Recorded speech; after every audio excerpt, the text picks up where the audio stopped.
सिबिनाय अननायखौ बावहरबाय लोगोसे सानजौफु समनि गाहाम हामलायनाय बावहरग्रोबाय। बाक्सा जिल्ला एबसुनि बानजायनायाव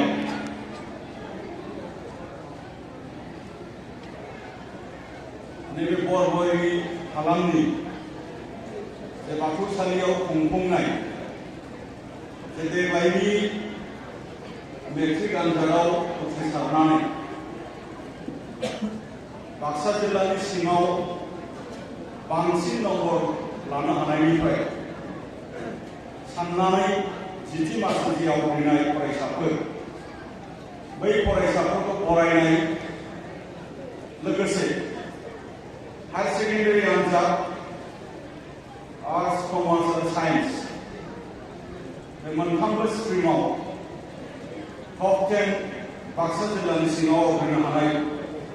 फरायसाफोरखौ बरायनाय आरो मान बावनाय दिनैनि बे हाबाफारिखौनो दैदेननाय मेलनि आफादगिरि बा बाक्सा जिल्ला दुलाराय फरायसा आफादनि आफादगिरि मानगोनां महेश दैमारि बिथां आरो दिनैनि बे मेहेरगोनां थांखि गोनां बे हाबाफारिखौनो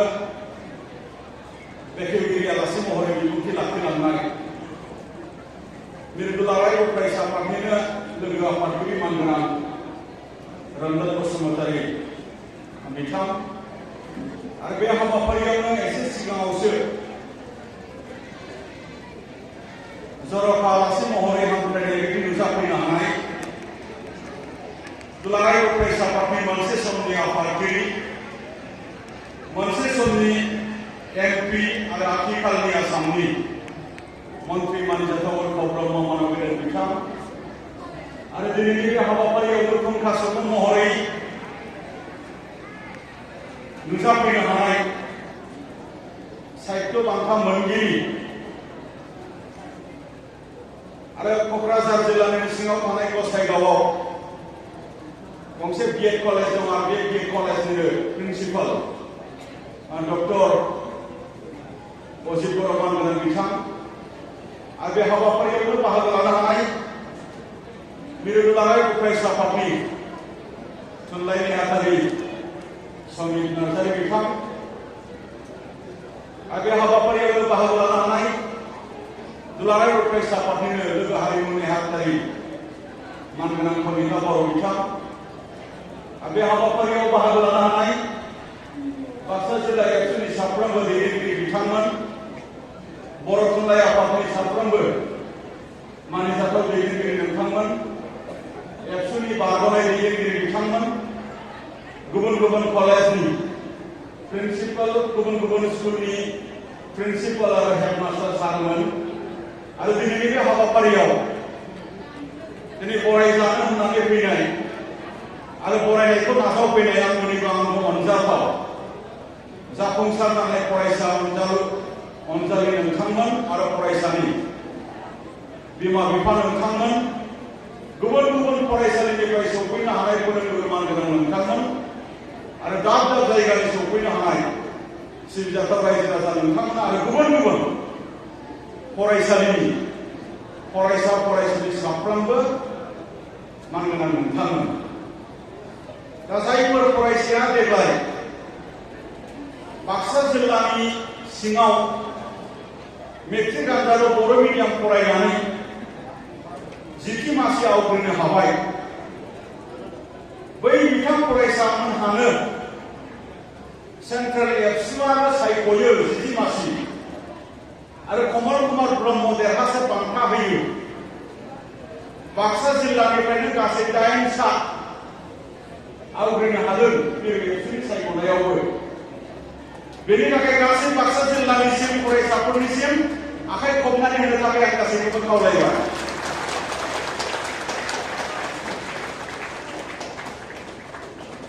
गासै 13 जनमोन सेन्ट्रेल एबसुनि फरायनो मोननाया देग्लाय बिनि गेजेराव 8 जनानो बाक्सा जिल्लानि आरो बिथांमोनानो दिनै बाक्सा जिल्लानि सिङावबो दिनै मासि आवग्रिनो हानाय दा बेखायनो नोंथांमोननिसिम आं रोजा रोजा साबायखरखौ बावबाय आरो गाहाम हामलायबाय आरोबाव नाजाबावनानै फैबाय थानाय हायार सेकेन्डारि एग्जामाव मा नोंथांमोना जिखि आयदायावनो फरायहैया मानो मोजां मोनसे फिथाइ लाबोनो हागोन बेखौ मिजिंथिदों आरो दिनै जायफोर साइन्सआव आर्ट्सआव आरो कमार्सआव मोजां नम्बर लानानै पास जाबाय नोंथांमोननिसिमबो आं गाहाम हामलायनाय हरदों आं बावहरदों बिमा बिफा नोंथांमोननोबो आं गाहाम हामलायनाय बावहरदों आरो फोरोंगिरि जायफोर बिथांमोना दिनै खस्थ' खालामनानै फोरोंनानै बुजायनानै नाजानानै जोंनि फरायसाफोरनि रिजाल्टखौ मोजां खालामनो मदद खालामबाय गासै फोरोंगिरि समाजनिसिमबो आङो रोजा रोजा आङो साबायखरखौ बावहरदों बेल' नङा दिनै जायफोर माने टप 10 मासि आवग्रिनो हादों बिनि अनगायैबो जायफोर मासि आवग्रिनो हायाखै फार्स्ट डिभिजन जादों जायफोर मासि आवग्रिनो हायाखै सेकेन्ड डिभिजन जादों जायफोर मासि आवग्रिनो हायाखै थार्ड डिभिजन जादों गासै फरायसाफोरनिसिमबो आङो गाहाम हामलायनाय बावहरबाय आरो कंग्रेचुलेसन बावहरबाय बिमा बिफानिसिमबो फोरोंगिरिफोरनिसिमबो आङो गाहाम हामलायनायखौ बावहरबाय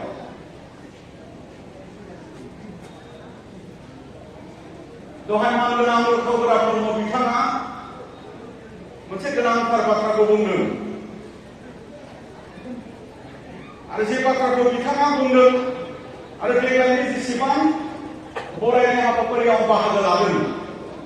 आं बैनिफ्रायसो जुरिदों आंबो थारमाने फेल जानाय फरायसाफोरनिफ्रायसो आंबो जुरियो लेक्सारखौ बाथ्रा रायलायनायखौ उथ्रिसारनो हानायाथ' उथ्रिसारबाय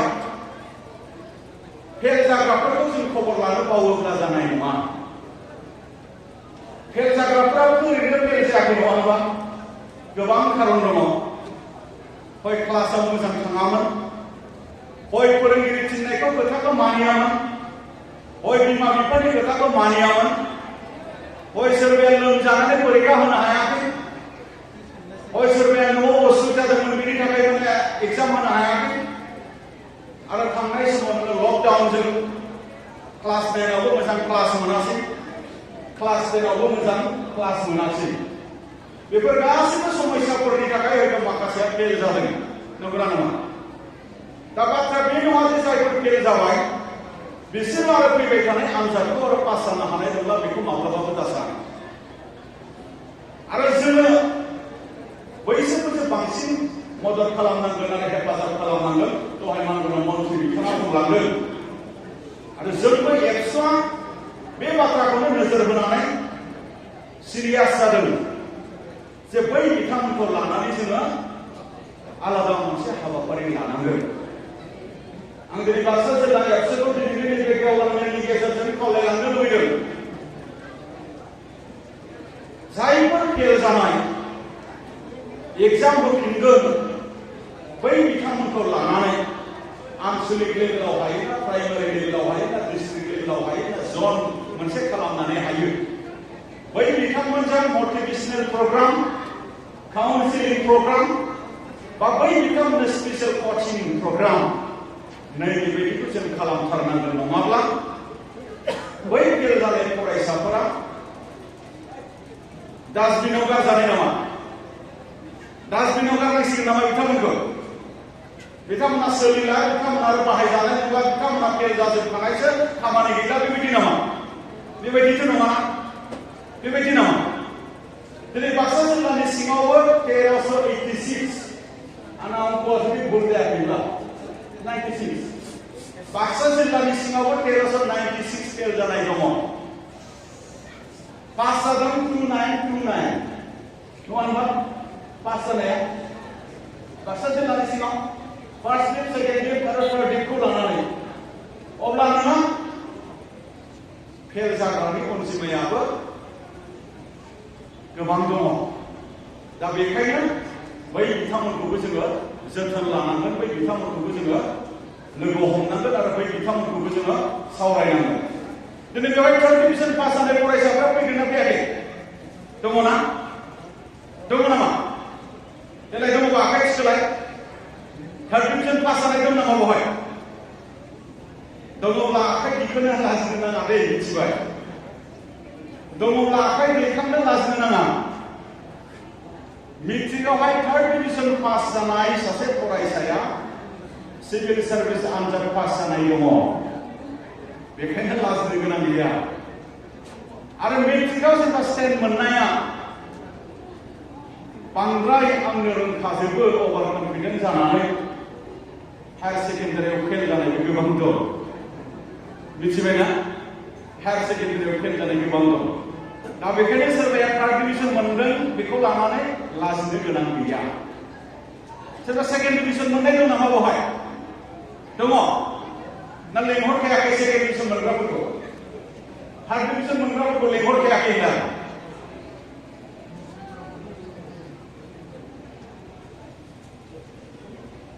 सेकेन्ड डिभिजन मोनग्रा सौफैयाखैना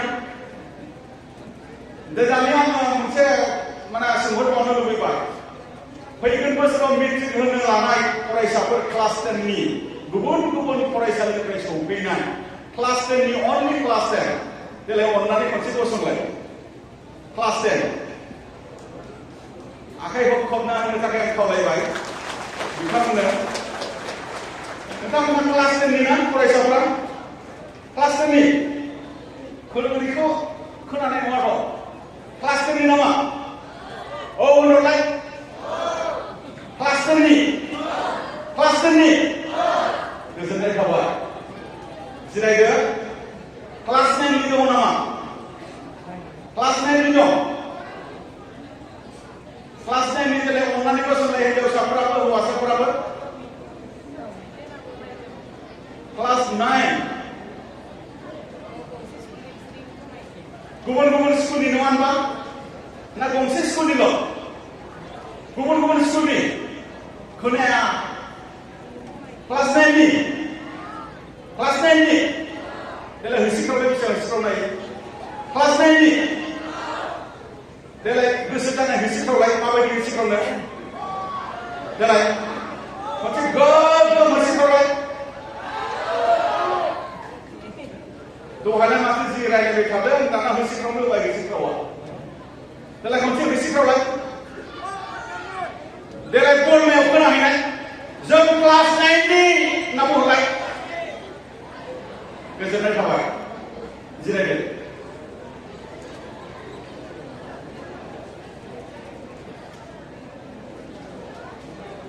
जायफोर दिनै फरायनायखौ नाजावफैबाय बा जायफोर फरायसाफ्रा देग्लाय मेट्रिकखौ पास जाबाय बा हायार सेकेन्डारिखौ पास जाबाय नोंथांमोननि सायाव जोंनि जे एक्सपेक्टेशन बे जोंनि जे मिजिं जे जोंनि जे आशा जे जोंनि सिमां बेयो बिराद गिदिर खोनासंदोंना दीपकआ खोनासंदोंना खोनासंदों रिसायालाय रिसाया बबेथि जिरायखो रिसाया उनाव दंना हायार सेकेन्डारिनिया ना थांबाय गासिबो खोनासंदोंना जायफोर पजिशन मोनबाय जायफोर फार्स्ट डिप मोनबाय जायफोर सेकेन्ड डिप मोनबाय जायफोर थार्ड डिप मोनबाय देग्लाय मेट्रिकआव आरो हायार सेकेन्डारियाव नोंथांमोननि बेट्सनिफ्राय जोंनियाव ओरैबायदि मोनसे एक्सपेक्टेशन मोनसे आशा जे नोंथांमोननि बेट्सनिफ्राय पास जानाय फरायसाफोरनिफ्राय जोंनो आईएएस अफिसार नांगौ जोंनो आईपीएस अफिसार नांगौ जोंनो आईएफएस अफिसार नांगौ जोंनो आईआरएस अफिसार नांगौ जोंनो एसीएस अफिसार नांगौ जोंनो एपीएस अफिसार नांगौ जोंनो एमबीबीएस नांगौ जोंनो इन्जिनियार नांगौ जोंनो प्रफेसर नांगौ जोंनो लयार्स नांगौ जोंनो राइटार्स नांगौ जोंनो आर्मी अफिसार नांगौ होनो हागोन ना जोंनो होनो हागोन ना होनो हाया होनो हागोन ना होनो हाया दीपकना थांखिया मा इंजिनियार दीपकनि थांखिया इंजिनियार आखाइ खबनानै हो दीपकआ खनसे गसंनानै हरो मोखां देखायहरबावलाय अननानै रायजोफोरनि गोजोननाय थाबाय अनजु बसुमतारी अनजु नोंनि थांखिया मा डक्टर खोबनानै हो फरायनाय हो फराय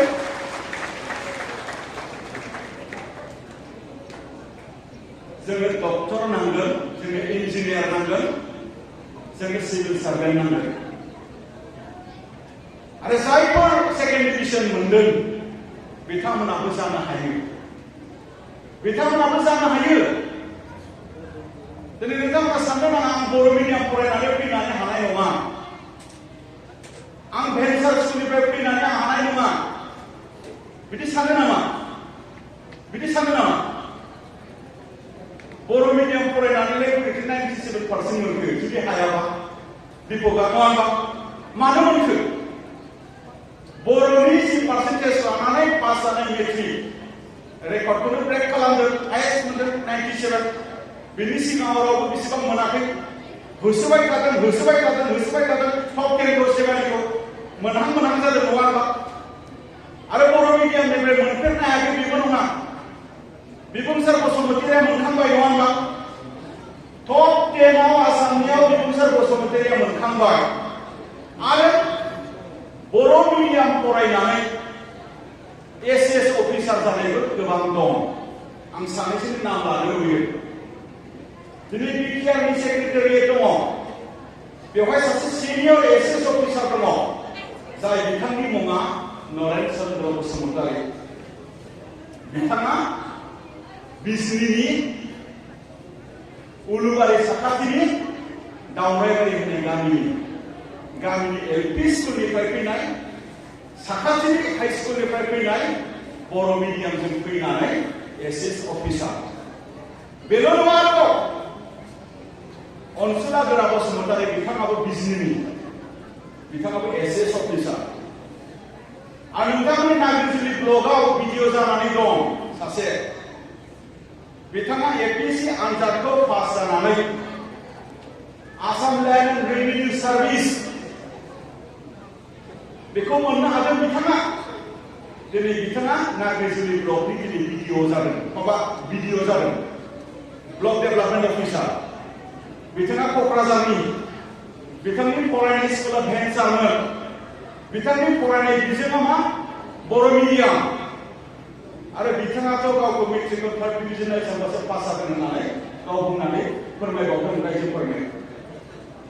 खस्थ' खालामनायनि गेजेरजों नाजानायनि गेजेरजों बिथांमोना जानो हाबाय आरो आं नोंथांमोननो सानै स्टुडेन्टनि आं नाम लानो लुबैदों बेवहाय जायफोर मेट्रिकखौ 1st डिभिजन जादों जायफोर कुमार बान्था मोनदों बिथांमोनानो बाक्सा जिल्लानि टप 10 आवबो मोनदों मोखांखौ बिमा बिफानि महरखौ हालोदखौ जों नायनानै जों मिथिजोब्बाय माबायदि हालोदनिफ्राय फैनाय माबायदि रांखान्थि हालोदनिफ्राय फैनाय रावबोथ' धोनि न'खरनिफ्राय फैयाखै नङा होनबा सोरनियाबा खुनुरुखुम हाल मावो सोरनियाबा खुनुरुखुम हाजिरा मावो सोरनियाबा खुनुरुखुम ओंखाम बोथिसेल' मोनजायो सोरबा दखान गंसे होयो बेबायदि नङा होनबा 2017 आव सानै स्टुडेन्ट होनबा आं चिरां जिल्लानि आङो एक्सुअलि गाहाय नेहाथारिमोन JEE पास जादों JEE IIT आव एडमिशन मोनसिगोन एडमिशन लानो थाखाय फैसा नांगौ एडमिशन फीसा 23,000 सामथिं बिजनी बर' बाजारनि खाथिनि न'खरनि हालोदा मोजां नङा एडमिशना थांथारनांसिगौ खालामहैथारनांसिगौ सप्ता खनसेल'सै मा खालामनो जों खबर मोनबाय जेसे हायो एबसुनिफ्राय बिजनी आनसलिक आरो जों चिरां जिल्ला एबसु आं बै समाव चिराङाव दंमोन जिहेतु जोङो एडमिशननि आनजादखौ जों मदद खालामनानै होबाय एडमिशना जाबाय बिनि उनाव बै जे IIT आव खड़गपुर IIT ओमफ्राय मोनसेया बबेबा मोनसे IIT आव सानै बिसोरो एडमिशन लाहैखांनायनि उनावनो बै इनस्टिट्यूशननिफ्राय मोनसे लिरनाय लानानै एडुकेशन लन लाबाय एडुकेशन लन लानानै बिथांमोननि IIT फरायनाया दा जोब्बाय सासे UPSC प्रिपेयार खालामगासिनो दङ आरो सासेया MTech पास जाबाय दाखालि दा साख्रियाव हाबसिगोन न'खरनि हालोदा मोजां नङा दा बेखायनो न'खरनि हालोद रांखान्थिनि अबस्था मोजां नङैखौ लानानै जोंनि फरायसाफोरा गोसो बायनो नाङा माब्लाबाबो। फार्स्ट नोङो मेट्रिकखौ मोजां पास खालामदो, बिनि उनाव नोंनि थांखिया मा बे थांखिखौ लानानै नोङो बबे कलेजाव एडमिसन लानो लाग्रो, आर्ट्सआव लानो ना कमार्सआव लानो ना साइन्सआव लानो, बबे स्ट्रिमा नोंनि थांखिखौ जाफुंनायाव मदद खालामगोन। इन्जिनियार बा नोङो साइन्सआव एडमिसन लानो नङा होनबा, साइन्सआव एडमिसन लानो जायखिजाया कलेजाव बा जायखिजाया एकाडेमियाव। बिनि उनाव हायार सेकेन्डारि एग्जामखौ मोजाङै होनानै नोङो एन्ट्रेन्स टेस्टनि थाखाय प्रिपारेसन खालामनांगौ। एन्ट्रेन्स टेस्टनि थाखाय प्रिपारेसन खालामनानै जुदि एडमिसनखौ मोननो हायोब्ला एडुकेसन लनफोरा आजिखालि मेरला दङ आरो दिनै अनसुंथाइ होग्रा मानसिफोरनि आंखालबो जोबाखै। मदद खालामग्रा दिनै एजेन्सिफोरनिबो दिनै मदद आंखाल जोबाखै। दा बाथ्राफ्रा जाहैबाय जों मिथिया मालाबा, बाथ्राफ्रा जाहैबाय जों मालाबा खिन्थानो मिथिस्लाबा, खिन्थानो हानाय मानसियाबो एवेर जाया मालाबा, आरो जायफोर व्यक्ति बिथांमोनाबो एवेर नङैनि थाखाय बहा दङ हेल्पआ, बहा दङ हेल्प डेस्कआ, बहा दङ मददआ, बहा दङ सापर्टआ, नैबेखौ मालाबा आगोर मोना जायो। नाथाय जोंनि फरायसाफोरनिबो टेलेन्ट दङ, नाथाय जोंनि फरायसाफोरनियाव क्वालिटिया दङ, नाथाय जोंनि गथ'फोरनियाव स्मार्टनेसआबो दङ, जोंनि फरायसाफोरनि क्वालिटियाबो दङ। मालाबा मा होनो उपाय गैयियाव गावनि बे टेलेन्टखौ जोङो मोखाङाव लाबोनो बाहेरायाव लाबोनो जों खाबु मोना। बेनि थाखायनो बेनि हेफाजाबा गामिनिफ्रायनो जागायनांगौ। गामियाव जुदि सासे मानसिया इन्जिनियारिंआव एडमिसन मोनसिगोन, पास जाबाय,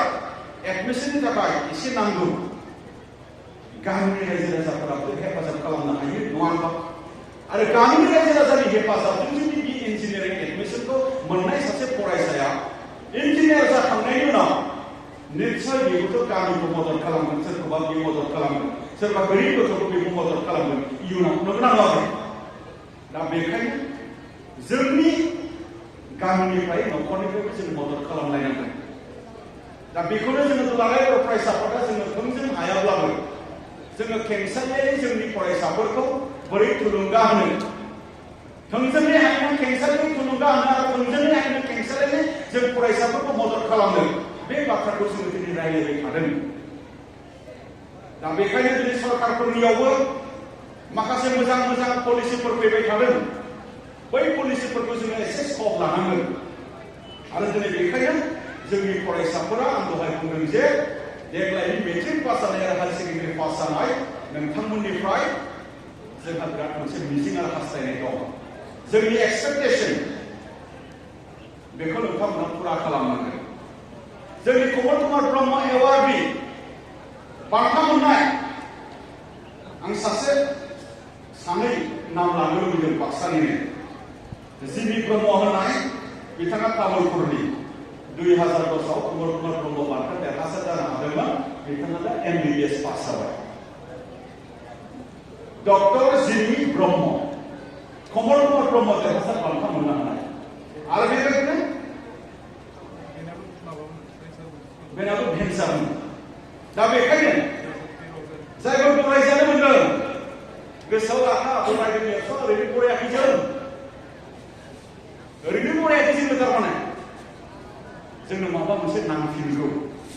आरो बे नांफिनगौआनो जाहैबाय नोंनि थांखिखौ जाफुंहोथारनांगोन। थांखिया गोबां जानो हागौ फरायसाफोरनिया, सासेनि थांखिजों गुबुन सासेनि थांखिया मिलायनाय नङा, बेखौ लानानै खर' सानो गोनां गैया नङा होनबा? दा बेबायदि दानियाव फैनानै क्लास 10नि फरायसाफोर जायफोर नोंथांमोनहा 2023 मायथाइयाव मेट्रिक परीक्षा होगोन, हयथ' बे लास्ट मेट्रिक परीक्षा जानो हासिगौ। निउ एडुकेसन पलिसि बे मावफुंनायनि इमप्लिमेन्टेसन खालामनाय एक्सिकिउशननि 100% जुदि जायोब्ला मेट्रिक एग्जामाव थानाय नंला होनना बुंदों। दा बेखायनो जायफोर क्लास 10आव दङ, क्लास 10नि फरायसाफोरा मोनसे नाजानांगौ जे देग्लाय दिपकआ आसामनि सेबानि टप 10आव हाबनो हायाखैब्लाबो फैगोन बोसोरनि टप 10आव हाबनो थाखाय क्लास 10नि फरायसाफोरा नाजानांगोन। आरो बेनि थाखाय दुलाराय बर' फरायसाफोरा मा मदद खालामनो हायो, फोरोंगिरिफोरा मा मदद खालामनांगोन, बिमा बिफाफोरा मा मदद खालामनांगोन, सोरबाया गोसो थानाय फरायसाया जों जुदि मिथिहोयोब्ला नोंथांनि जोथोननि थाखाय जों आखाइखौ लावगोन थारमाने जों मदद खालामनो जोङो नाजागोन जेनेरेलि जोंनि मदद बेखौ थाबाय थागोन नाथाय सोरबाया सोरनो माबायदि मदद नांगौ बेखौ डक्टरानो जनायोब्ला एक्सुने जिल्लानो जनायोब्ला जों मिथिगोन मा प्रब्लेम दङ सोरनियाव नंगौना नङा स्पेशल क्लास नांगौ ना मैथमेटिक्सखौ एसे सापर्ट नांगौ ना साइन्सखौ एसे सापर्ट नांगौ ना इंलिसखौ एसे सापर्ट नांगौ नोंथाङा खिन्थानानै लायाब्लाथ' रावबो बुजिनाय नङा नंगौना नङा दा बे बाथ्राखौ जोङो फोरमायनांगोन मानोना दिनै जोङो नायदों जौगानाय हारिफ्रा ओरैनो जौगानो हायाखै दिसफोरखौ सालायग्रा हारिफ्रा ओरैनो दिसफोरखौ सालायनो हायाखै जायफोरखौ आसामखौ सालायग्रा होनना बुंदों जोङो बे आसामखौ सालायग्रा मानसिफोरा आसामखौ ओरैनो सालायनो हायाखै बिथांमोना राजखान्थिनि बिगोमाफोराबो बिसोरनो नंगौना नङा डिसि अफिसनि बिगोमाफोराबो बिसोरनो एसपि अफिसनि बिगोमाफोराबो बिसोरनो गाहायफोरा आरो डिसफोराव नोंथांमोना सेक्रेटारियेटआव आसामनि मोनफ्रोमबो डिपार्टमेन्टआव नाय नोंथांमोना बिथांमोनखौनो मोनगोन नंगौना नङा खुंगिरि हारिया ओरैनो जानो हाया नोङो खुंगिरि हारि जानांगौब्ला आरो बबेबा खुंगिरि हारिया दिनै जानो हादोंब्ला बिथांमोना गासिबो फिल्डआव मानसि दं गासिबो फोथाराव मानसि दं कर्ट कासारियाव थां बिथांमोननि मानसि गेलेनायाव थां बिथांमोननि मानसि हारिमुआव थां बिथांमोननि मानसि मेडिकेलाव थां बिथांमोननि मानसि इन्जिनियारिंआव थां बिथांमोननि मानसि राजखान्थियाव थां बिथांमोननि मानसि बेंकआव थां बिथांमोननि मानसि पुलिस डिपार्टमेन्टआव थां आर्मियाव थां बिथांमोननि मानसि बेजोंसो बिथांमोना जोंनि हारिखौ दागोन आरो बे गासैबो बिथिङा जोंनि बर' हारियावबो फैबाय थानाय समाव जानांगोन आरो जों बर' हारिया जानो हागोन जोंहा मोनसे फोथायनाय दङ आरो जानांगोनखायनो मोनफ्रोमबो बेटसा जोङो स्पइल जानो नाङा मोनफ्रोमबो बेटसा जोंनिया माबोरै नस्थ' जानो नाङा आरो मोनफ्रोमबो बेटसनि फार्स्ट डिभिजन जानाय सेकेन्ड डिभिजन जानाय आरो थार्ड डिभिजन जानायफोरा रावबो ड्रप आउट जानो नाङा नाथाय जोङो ड्रप आउट जायो मा खारनाव ड्रप आउट जायो मेट्रिक फार्स्ट डिभिजन जानाय फरायसाया फरायफुबाय थानाय समावनो उन्दै बैसोआव हाबा जायो उन्दै बैसोआव हाबा जाबाय सोरनिबा बिहामजो जाहैबाय बा सोरनिबा फिसाय जाबाय सोरबाया नंगौना नङा सोरबा सासे हिनजावसा गथ'आ जुदि मेट्रिकखौ 80% मोनखांनायनि उनाव सोरनिबा न'खरनि जुदि बिहामजो जाहैयोब्ला बै न'खरा बेसेबां गेरेन्टि होगोन जे नोंखौ MBBS फोरोंगोन नोंखौ इन्जिनियार फोरोंगोन नोंखौ MA फोरोंगोन नोंखौ MEC फोरोंगोन गेरेन्टि होनो हागोन नामा आरो नोंबो संसाराव हाबनायनि उनाव संसारनि जेंना जेंसि दिनै संख्रि दं गाबोन बानलु गैया गाबोन थाव दं गाबोन ओंख्रि गैया गाबोन लोमजानाय मुलि जानो फैसा गैया नै बेफोरबायदि बायदि मैया मोनसे बजाया जेंनाया फैनायनि उनाव सासे मोजां गथ'आबो गावनि फरायनायखौ नस्थ' खालामनानै बेबायदि गोबां जेंना जों मोनबाय थाबाय दा बेखायनो फरायनाया जिखुनु प्रकारै ड्रप जेन जाया उन्दै बैसोआव हाबा जानायनि गेजेरजोंआनो जा बा फाइनान्सियेल माखासे उसुबिदा जेंनानि गेजेरजोंआनो जा बा गुबुन गुबुन जेंनानि गेजेरजोंआनो जा फरायनाया जेन ड्रप थानो नाङा जिखुनु स्ट्रिमावनो जाया मानो आवगायलांबाय थानांगोन दा बेखौ जोंनि फरायसाफोरा गोसोआव लानांगोन आरो फरायनाया माया ड्रप थाबावदों जोङो दिनै गिखांनाय मोनदों मेट्रिकखौ फार्स्ट डिभिजन जाबाय मेट्रिकखौ सेकेन्ड डिभिजन जाबाय आंनिबो न'खरनि जानो हागौ नोंनिबो न'खरनि जानो हागौ ड्राग्सआ जानो स्टार्ट खालामबाय जायै जायै ड्राग एडिक्टेड जाबाय न'आव दोननो हाला न'आव बाहायनो हाला गुवाहाटी रिहेब सेन्टाराव नोंथांमोना थाङोबा मोनगोन आरो बै रिहेब सेन्टारनि गथ'फोरखौ रायलायोबानो मोनगोन नोंथांमोना मेट्रिकआव मा डिभिजनाव पास जाया first division second division higher सेकेन्डारियाव फार्स्ट डिभिजन मोननाय रिहेब सेन्टाराव बर' गथ'फोर बिराद दं रिहेब सेन्टाराव गुवाहाटीयाव गोबां दं बहाबा गोबां दं नाथाय जोंनि एक्सपेक्टेशना मामोन नोंथांमोननिफ्राय बा बैसोनिफ्राय सुबुं सम्पद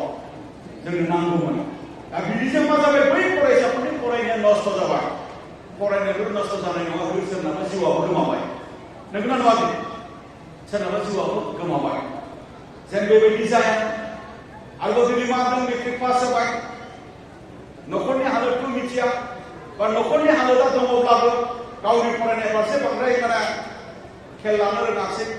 स्कुटिजों नङाबा क्लासाव थाङा बाइकजों नङाबा क्लासाव थाङा मटरसाइकेल नांगौ नैबेबायदि मोनसे थासारिया जोंनियाव मिथिस्लाबनानै गथ'फोरनियाव बासा लाफैयो मालाबा गथ'फोरनियाव मालाबा बासा लाफैयो बेफोरखौ गोदान थासारि मोनहैनायजों जायो मालाबा कलेजाव गोबां रोखोमनि गोबां फरायसालिफोर मोनगोन दा बेखायनो जोंनि फरायसाफोरा बेफोरखौ गोसोआव हमथानांगोन आंनो नैबे समाव नैबेखौ नाङा आंनो नैबे समाव नैबेखौ नाङा नैबे बाथ्राफोरखौ जों गोसोआव लाथारनांगोन फरायनाया नस्थ' जागोन दिनै बाइकआ मोनबाय माने मा बाइकआबो बेखौ लेंबाय थागोन फुङाव खनसे लेंगोन आंखौ सालायदो बेलासियाव लेंगोन आंखौ सालायदो सानसुआवबो लेंगोन आंखौ सालायदो आरो लोगोआबो लेंगोन थ'दो नोंनि बाइकजों बेरायहैनोसै नोंना नङा आरो दिनैयाबो लेंगोन नोंखौ थ'दो आंखौ स्कुलाव दोनलांनो आरो दिबाबो नोंखौ लेंगोन मालाबा थ'दो आंखौ ओरै नोंनि फरायनाया बेवहायबो समाया नस्थ' जागोन दा बेखायनो नांगौनि बुस्थुफोरखौ जों जेन फरायसाफोरा बेफोरखौ जेन एरायनानै एसे सोलिनो हायो बेखौ जों नायनांगोन दा गोबां फरायसा जों बेबायदि मोनबाय मेट्रिकखौ फार्स्ट डिभिजन फरायनाया नस्थ' जाबाय आरो बाइक सालायनानै एक्सिडेन्ट जानानै जिउ खहा जानाय गोबां बेबायदिफोर दङ थारमाने दा बेखायनो जिखुनु प्रकारै फरायनाया नस्थ' जानो मोना फरायनाया द्रप थानो मोना नोंथांमोननि आखला आरो नोंथांमोननि जिउआ जेबो नस्थ' जानो मोना नोंथांमोना आवगायलांबाय था दा बेनि थाखाय नोंथांमोना आवगायलांबाय थानांगौनि थाखाय नोंथांमोननियाव फरायसाफोरनियाव मोनसे थांखि नांगोन आरो बे थांखियासो फरायसाफोरखौ लेंहरबाय थागोन इन्जिनियार थांखि दिपकनि इन्जिनियारा लेंहरबाय थागोन जेरैखि जाया दा बेनि थाखाय जोंनि फरायसाफ्रा गाव गावहानो मोनसे थांखि नाजावथारनांगोन दिनै बेनि थाखायनो जोंनि फरायसाफोरखौ जोङो खावलायदों आरो जायफोर बेवहाय क्लास 10 आव फरायनाय फरायसाफोर नैबे फरायसाफोराबो फरायनाय हुदाखौ दिनै बारायनांगोन 97% खौ बोरै मोननो हाखो बेखौबो जायफोर मोननो हादों बेनावबो सोंनांगोन आरो साफ्रोमबोनिबो फरायनायनि टेकनिकआ बियो रावनियाबो एखे जानाय नङा नैबे बाथ्राखौबो जोङो मिथिनांगोन आरो बिमा बिफा दङ बेवहाय गोबांनो जोङो दिनै एसे जोथोन लानो जोङो नाजानांगोन दिनै बर' मिडियामनि रिजाल्टआ मानो गाज्रि जायो भेन्सार स्कुलनिया बा सरकारि स्कुलनिया प्राइभेट स्कुलनिया मानो मोजां जायो बेनि फारागफोरखौ नोंथांमोना मिथियो दिनै मोनसे बेराम दङ जोंनियाव प्राइभेट स्कुलाव हगारोबासो रिजाल्टआ मोजां जायो सरकारि स्कुलाव हगारबा रिजाल्टआ मोजां जाया आरो मोनसे सम दङमोनना इंलिश मिडियामावबासो लेखा रोङो बर' मिडियामावबो लेखा रोङा बेबायदि मोनसे बेराम दंमोन इंलिश मिडियामावबासो लेखा रोङो बर' मिडियामावबो लेखा रोङा होननाय बेरामा बर' मिडियामनि बे प्राइभेट स्कुलफोर फैनानै जोब्बाय थारमाने इंलिश मिडियामाव हगारनाय बिमा बिफाया गावनि गथ'खौ जेरैबायदि गोजाजेननायनिफ्राय ड्रेस गानहोनायनिफ्राय दोनलाङो लायो जाहोयो हमवर्क खालामहोयो इउनिफर्म गानहोयो टिउसन हमनानै होयो लेखा फरायनायाव थाफायो बेबायदिखाय इंलिश मिडियामनि रिजाल्टफ्रा मोजां जायो आरो एखे ट्रिटमेन्ट एखे जोथोनखौनो बर' मिडियामनि प्राइभेट स्कुलाव हगारनाय बिमा बिफाया इउएन एकाडेमिनि सात्रनि बिमा बिफाया जोथोनखौ होनानै दिनै प्राइभेट स्कुलनि रिजाल्टफ्रा मोजां जादों नंगौना नङा दे दानिया भेन्सार स्कुल आरो सरकारि स्कुलाव हगारनाय बिमा बिफायाबो जा हायो एसे जोथोनखौ जुदि लायोब्ला बेवहायबो रिजाल्टआ मोजां जागोन दा बेखायनो जोङो जोथोननिसो आंखाल बिमा बिफाया दिनै खामला हाजिरा खस्थ' खालामनानै जायो दिनै भेन्सार स्कुल बा सरकारि स्कुलाव हगारनाय बिमा बिफाफोरा जेसे हायो जोथोन लानांगोन आरो जोंनि गथ'फोरा बेखौ गोसोआव लानांगोन जे प्राइभेट स्कुलाव हगारनाय बिमा बिफाया मालाय एसे रांखान्थि हालोदा मोजांखाय जोथोन लानो हादों इंलिश मिडियामाव हगारनाय बिमा बिफाया दिनै एसे रांखान्थि हालोदा गावनि गथ'खौ एसे दोनलांनो हादों जोथोन लानो हादों सरकारि स्कुल बा भेन्सार स्कुलनि बिमा बिफाया बिदि हायाबो जानो हागौ मानोबा सोरांबानो खामला मावनो थांनो गोनां जायो सोरांबानो ना सारहैनो गोनां जायो ना साराबानो फानाबानो मोनजाया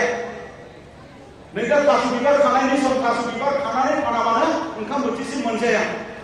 बन मुथासे खननानै फानाबानो नोङो ओंखाम बोथिसे मोनजाया जोंनि भेन्सार स्कुलाव हगारग्रा सरकारि स्कुलाव हगारग्रा बिमा बिफानि न'खरनि हालोदा बेबायदि नंगौना नङा दे बेबायदि दा बेखायनो बेखौ जोंनि फरायसाफोरा जुदि बेबायदिब्ला जोंनि चेलेन्जेसआ नोंसिनि चेलेन्जेसआ बेवहाय बांसिन बिमा बिफाया आंखौ जोथोन लानो सोलाबखानाय नङा आंखौ ओंखाम जाहोनानै खामानि मावनांगोन आं फरायगोन आं नाजागोन self motivation, self determination, गाव नाजानाय गाव खस्थ' खालामनाय हार्ड वर्क खालामनाय बेखौ गाव गाव बानायनानै लानांगोन जायखौ दिनैनि बे मेट्रिकखौहाय फार्स्ट डिप जानानै बर'नि टप 10 जे मासियाव होनानै हयथ' बै फरायसाफ्रानो बेबायदि खस्थ' खालामदों बेखायसो रिजाल्ट मोजां जादों खस्थ'नि अनगा दस्रा जेबो जानाय नङा थारमाने खस्थ'नि अनगा दस्रा जेबो जानाय नङा दिनै न'खरनि हालोदा रांखान्थिया मोजां नङाब्ला फैबाय थानाय समाव बे रांखान्थि हालोदा बेबायदिनो लांबाय थागोन ना बेनिफ्राय गाज्रि जागोन ना बेनिफ्राय साबसिन खालामगोन आरो बेनिफ्राय साबसिन खालामनोब्ला only you नोंथाङाल' हागोन थारमाने नोंथांनि गेजेरजोंल' हागोन जायफोर क्लास 10 फरायग्रा गथ' नोंसिनि गेजेरजोंसो हागोन जायफोर 11 12 फरायदों बिसोरनि गेजेरजोंसो हागोन जायफोर 9 फरायनाय बिसोरनि गेजेरजोंसो हागोन जायफोर क्लास 10 फरायनाय मेट्रिक पास जानो नोङो खालमासिम मेट्रिक होगोन बोसोरनि उनावनो नोङो हायार सेकेन्डारि पास जागोन बोसोरथामनि उनावनो नोङो ग्रेजुएसन पास जागोन अब्ला नोङो बोसोरबानि उनावनो ग्रेजुएसन बोसोरबानि उनाव नोङो गोबां कम्पिटिटिभ एग्जामखौ होनो हायो अब्ला दिनै नोंनि फरायनाया दिनै बोसोरबा जुदि खस्थ' खालामबावोब्ला क्लास 10 फरायनाय गथ'फोरा बोसोरबानि उनावनो नोंथाङा साख्रि मावनो हानायनि एलिजिबिलिटिफ्रा बेवहाय फैयो बा हायार सेकेन्डारि पास जाखांनायनि उनावबो साख्रि मावनो हानायनि एलिजिबिलिटिफ्रा बेवहाय फैयो थारमाने नाथाय जोङो साख्रि मावनायानो जोंनि गुबै थांखि जानो नाङा आरो सोलोंथाइनि गुबै थांखियानो साख्रि मावनायल' नङा आरो जोंनि दुलाराय फरायसाफोरा बेखायनो जोङो दिनै गुन गोनां सोलोंथाइनि बाथ्राफोरखौ जोङो लानानै फैदों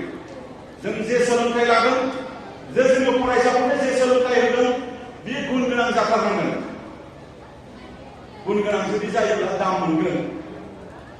नङा होनबा बाजाराव बयबो बायगोन गुन गोनां फिथाइखौ गोथाव थाइजौखौ दाम मोननो गिया बाजाराव दाम मोननो गियो नामा मोजां मैगंखौ बाजाराव बायग्राफ्रा दाम मोननो गियो नामा दाम मोननो गिया आरो दिनैनि मार्केटआ बेबायदि आरो दिनै बुहुमनि मार्केटआ बेबायदि साख्रिनि मार्केटआ बेबायदि दिनै मा होनो सरकारि जे माने बिफानफोर दङमोन बै सरकारि बिफानफोरखौ दिनै मा खालामदों सानसेनि उनाव सानसे दिनै मा खालामबाय थादों गाव व्यक्तिगत माने प्राइभेट अनुष्ठानफोराव हगार हरजोबनायनि बाथ्राफ्रा दिनै फैहांबाय थादों दिनै प्राइभेट रान बिगोमाफोरनि सामलायनाय बिथिं लांबाय थानो नागिरदों दा बिगोमाफोरासो जुदि साख्रि होनायनि दायित्वफोरखौ जुदि इयुनाव लाबोयोब्ला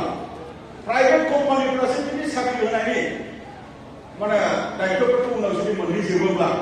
दा बेवहाय जोङो more and more जे कम्पिटिटिभ जोंनि फरायसाफोरा जानांगोन more and more जे क्वालिटि जोंनो नांगोन बेखौ दानिफ्रायनो जोंनि फरायसाफोरा लानो नाजानांगोन थारमाने आरो बेल' नङा दिनै भेलु इडुकेसननि खोथाखौ फैबावबाय दिनै सासे मानसिया BA पास जाखांनानै बा डक्टर जाखांनानै बा प्रफेसार जाखांनानै बे प्रफेसारनि आखला बे प्रफेसारनि आचरणा बे इन्जिनियारनि बिहेभियारा बे इन्जिनियारनि जे माने आखुथायफ्रा माबायदि नाजावथाव नंगौना नङा बियो गुबुननो माने होनो हानाय नंगौना नङा बियो गुबुनजों अनसायजानाय नंगौना नङा बियो गुबुननो मोजां मोजां गियान होनो हानाय नंगौना नङा नैबे बाथ्राफोराबो फैदों दा बेखायनो दिनै मा होनदों सासे मानसिया क्वालिटि इडुकेसन मोननायजों लोगोसे सासे मानसिया मा होनदों गावनि आखल आखु गावनि आचरण बेबहार नैबेखौबो नोङो दिनै मा होनदों लांफानांगौनि थाखाय दिनै सम सफैदों थारमाने आरो बेल' नङा दिनै स्किल इडुकेसननि बाथ्राफ्रा दिनै फैबाय स्किल इडुकेसननि साफ्रोमबो मानसियाथ' नोङो सरकारि साख्रि बा प्राइभेट साख्रि सोरनिबा मावनो गोसो जाया बै मानसिफ्रा नोङो गाव हारसिङै गसंनोबो लुबैगोन गाव हारसिङै माबा मोनसे मावनो लुबैगोन दा बेनि थाखायनो जों दिनै दुलाराय फरायसाफोरा देशा जेरैबायदि सोलिदों बुहुमा जेरैबायदि रानजादों बेखौ जोंबो नोजोर होनानै दिनै मा होनदों स्किल इडुकेसननि बाथ्राखौ जोंबो दिनै सावरायफैदों आरो स्किल ट्रेनिं होनायनि गेजेरजों जोंनि लाइमोनफोरखौ स्किल खालामनो थाखाय आदब खालामनो थाखाय रोंखा राखा खालामनो थाखाय जोंबो दिनै साखाफारा जानांसिगोन फैबाय थानाय समाव जोंनि लाइमोनफोरा आनएमप्लय जानांगौ बेकार जानांगौ बेकार समस्यायाव गोग्लैनांगौ जों बेखौ माब्लाबाबो लुबैनाय नङा सरकारि डिपार्टमेन्टनिफ्राय बेसेबां साख्रि ओंखारो आरो साफ्रोमबो मानसिया जुदि सरकारि साख्रिनि सायावसो जुदि डिपेन्ड खालामोब्ला गुबुन मावनो हानायनि जुदि बै सासे मानसिनो जुदि स्किलानो गैयाब्ला आदबानो गैयाब्ला अब्ला बै मानसिया बै समाव बेकार जाहैगोन दा बेखायनो रावबो मानसिया जों बेकार जाहैया बियो माबा मोनसे मावनानै माबा मोनसे सोलोजों गावनि मेलेमजों गावनि आखाइजों गावखौ दैदेननायजों लोगोसे न'खरखौ दैदेननो हानाय समाजखौ दैदेननो हानाय जों बेबायदि जाहैनो हायो बेनि थाखाय जोङो दिनै स्किल एजुकेशननि बाथ्राखौहाय जोङो दिनै नाजाबाय थादों थारमाने दा बेनि थाखायनो स्किल ट्रेनिं दिनै भारत बायदि देशआवबो दिनै मा होनदों दिनै भारत बायदि देशआवबो स्किलनि मोनसे डिपार्टमेन्ट दंसै स्किलनि बै स्किलनि डिपार्टमेन्टआ दिनै आसाम बायदियावबो दंसै जुगानो बेबायदि दा बेखिनि बाथ्राफोरखौ जोङो गोसोआव लानांगोन आङो गोबां बाथ्रा बुंनो लुबैयाखै जे जोंनियाव फैबाय थानाय समाव जोंनि समाजखौ लुखांनांगौनि थाखाय सोलोंथाइनि गेजेरजोंनो हागोन आरो बे सोलोंथाइया गुन गोनां जानांगोन आरो बे सोलोंथाइया भेलु एजुकेशन जानांगोन आरो बे सोलोंथाइया स्किल एजुकेशन जानांगोन दिनै इउनाइटेड नेशन्सफोरानो दिनै भेलु एजुकेशननि बाथ्राफोरखौ दिनै लानानै फैदों मुलुगनि गोरिब जेंनाखौ बोरै सुफुंनो मुलुगनि बेकार जेंनाखौ बोरै सुफुंनो मुलुगनि इमारजेन्सि समस्याखौ बोरै सुफुंनो मुलुगनि दावराव दावसिखौ बोरै सुफुंनो बैफोरबायदि समस्याफोरखौ नुनानै दिनै मुलुगावनो दिनै माथो क्वालिटि एजुकेशन भेलु एजुकेशन स्किल एजुकेशननि बाथ्राफोरा दिनै फैदों दा बेखायनो जोंबो समजों खाब जानानै जों आवगायनांगोन आरो मुलुगा दिनै जिबायदि स्पिडआव खारदों बे स्पिडआव खारनाय जि सुजुग दङ दिनै बेखौ जोंबो हारभेस्ट खालामनांगोन बेखौ सुजुगखौ लानांगोन जों दहाय प्रग्राम मानना ब्रह्म बिथाङा मोनसे खोथा बुंनांगोन दिनैनि जुगाव एन्ड्रइड मबाइलनि खोथा बा इन्टारनेट एजुकेशन बा आईसीटीनि खोथाखौ नोङो एरायनानै थाजाला नोंगौ बियो खोथाया सैथो नाथाय लकडाउननि सिगां जोङो मा बुंदोंमोन मबाइल लानो नाङा फरायसाफोरखौ मबाइल लानो नाङा नाथाय सिस्टेमानो ओरैबायदि फैबाय जोंखौ बायध'था खालामदोंबाय अनलाइन क्लास जायो मा खालामगोन दाना एबसुं मबाइल लानायखौ होबथागोन ना मा खालामगोन जों दानिया नंगौना नङा